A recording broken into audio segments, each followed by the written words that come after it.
What is up, guys? I hope you're doing great. My name is Jason Guyett, and in this video I break down my wide foot's experience in the Vivobarefoot Primus Lite Mens in a size too long for my foot, according to Vivobarefoot sizing, and a size 46. But is the excess length worth suffering through to have the slight extra width? Well, sorta. Let's dive into it. Before we get started, here is my foot specifications to hopefully help you judge if this shoe may be a good choice for you. As you can see here, I drew an outline around my feet and marked each foot's length, then the widest widths across the balls of my feet, as well as across my toes. The length of my left foot is 27.8 centimeters, which is slightly larger than my length of my right, which is 27.5 centimeters. The widths across the balls of my feet are also slightly different, my left being 12.1 centimeters and my right being 12.4 centimeters, and the width across my toes are very similar, left being 12.6 centimeters and the right being 12.5. So this was technically my first Vivobarefoot shoe I ever purchased. I chose a size 46 because I have been a size 46 in other shoes before. Granted, those shoes have also been slightly long before, but I don't mind my shoes being a little long. I'm used to it. Having such a wide forefoot growing up, I always needed to have my shoes a little big to accommodate for my foot's width, even using the wide shoe options in normal shoes. But Vivo's 46 was long on me. I guess not long enough to have me instantly return them, cause here we are. Or I was just skeptical of 45 may not fit me best for width, so I wanted to try and make these work. I've always been calling Vivobarefoot the Nike of minimalist footwear. They look fantastic. If looks are a main concern for people, and you don't have as wide as feet as me, they are almost perfect, if you can get past the steep price tag that is.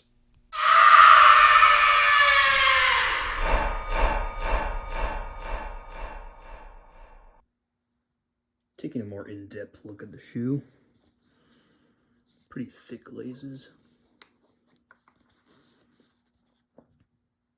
Very nice glossy finish.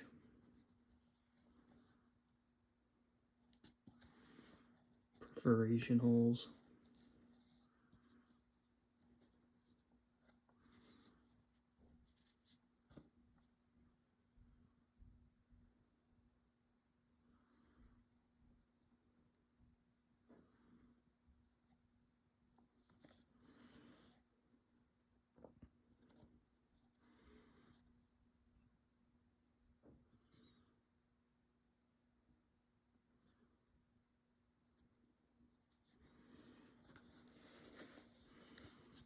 Pretty short tongue. Stays in pretty well though. I've never had an issue with it personally. Can occasionally see the color of your sock and things through this mesh, depending on the color of your sock or barefoot.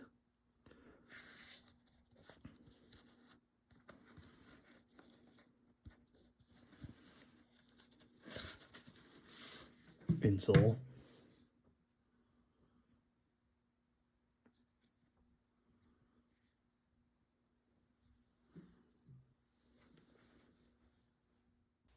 So as you can see here from the insole and the actual shoe, it is too long for me and still not even wide enough.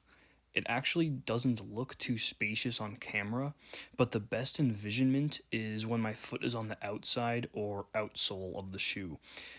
It looks like the most space past my toes, and arguably what it feels like most to me while my foot's in the shoe. Here are the measurements for the insole and shoe if you're curious, by the way.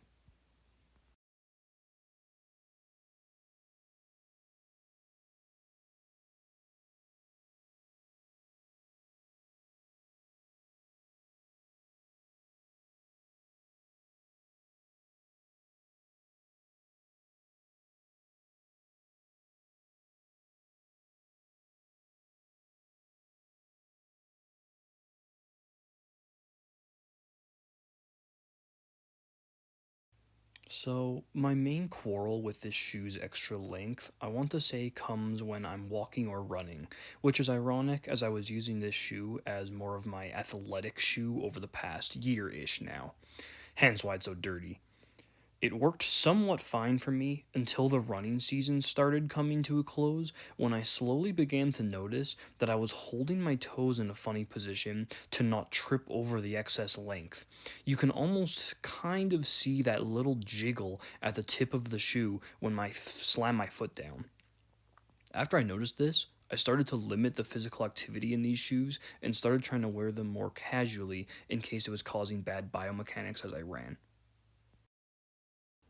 A common problem for me having wide feet is that these splits will accumulate between the outsole and the shoe material around the base of my metatarsals.